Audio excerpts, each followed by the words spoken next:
All right, so we have to talk about the amount of game fives we are seeing in Vanguard. COD Champs Day 1 just went down yesterday, and all 4 winners round 1 matches went to a game 5.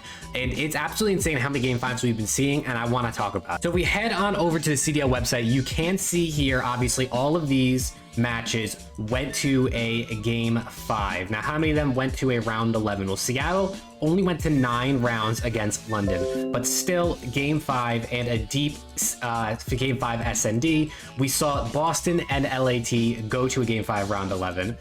We saw Toronto versus Optic go to a game 5 round 11.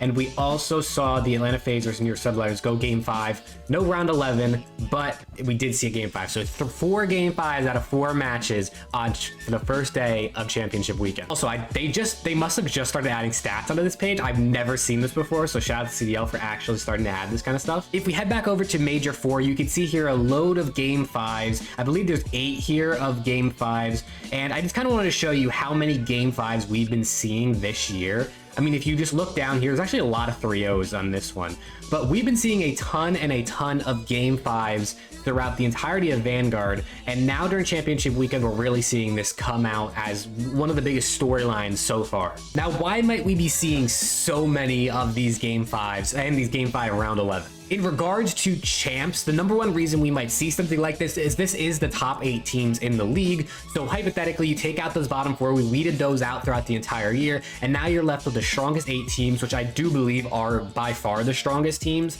So this is the best competition we will see all year long. Not to mention that Vanguard is probably the mixiest Call of Duty of all time, and the way that these maps go down is just absolutely crazy. It's just constantly spawn up, sprint, die, spawn up, sprint, die. I mean, that's at least how the respawns go. Obviously, search and destroy is a bit different.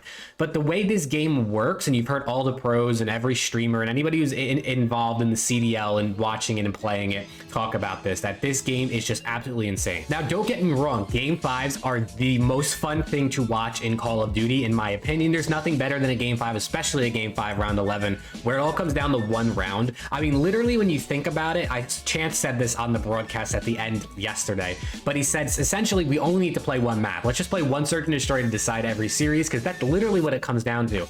Yes, both teams need to win 2 maps to get there, but what we're seeing is literally just one game 5 is deciding every single series so far at champs, and it's a super fun thing to watch as a spectator, but it also goes to show you just how different this game is compared to other ones. Of course, we've seen tons of game 5s throughout the history of Call of Duty and the CDL and just everything that's come from competitive Call of Duty. There's been game 5 round 11s throughout its entire history, but this year has just been on a different level. Game 5s are great for viewership. You do see viewership go up during game 5s, especially when you have a team like Optic playing, but it's unfortunate that it's happening during a game like Vanguard, because this game kind of stinks and it killed off a lot of viewers, and a lot of people don't really watch competitive Call of Duty that much, especially because of Vanguard. So if this game was a little bit more of a fan favorite and had this level of intensity and this amount of game 5s, I can't imagine what CDL viewership would have been like all year long. So today, I'm recording this at 9 a.m. Central Time on Friday. So today we have London NYSL. That could go game 5. Likely, I feel like we'll see NYSL come out and take this, but that could go game 5. We have Boston Ultra, also could go game 5. I think either of these teams are very hit or miss. Boston definitely looked better than Ultra in my opinion yesterday.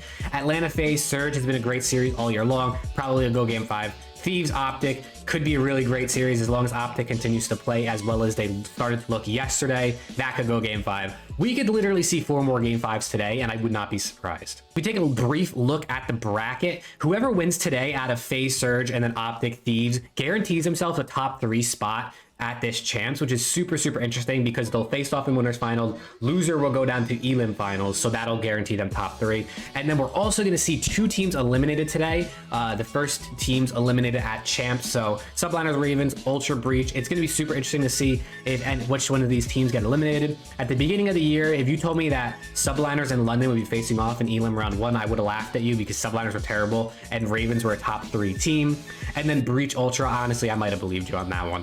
But I think today is going to be super, super interesting. I hope we see 4 more game 5s. I think that'll be absolutely entertaining. And if we continue to just see game 5s the entire time and then a game 9 in the finals, it'll probably be one of the most intense COD champs we've ever seen. Thank you guys for watching this quick video. I just wanted to briefly throw out my thoughts on this. I want to hear your thoughts about all these game 5s and what you think about everything. Maybe what do you think is causing this? And also, are you enjoying watching champs so far? Let me know down below in the comments, and I'll see you all very soon.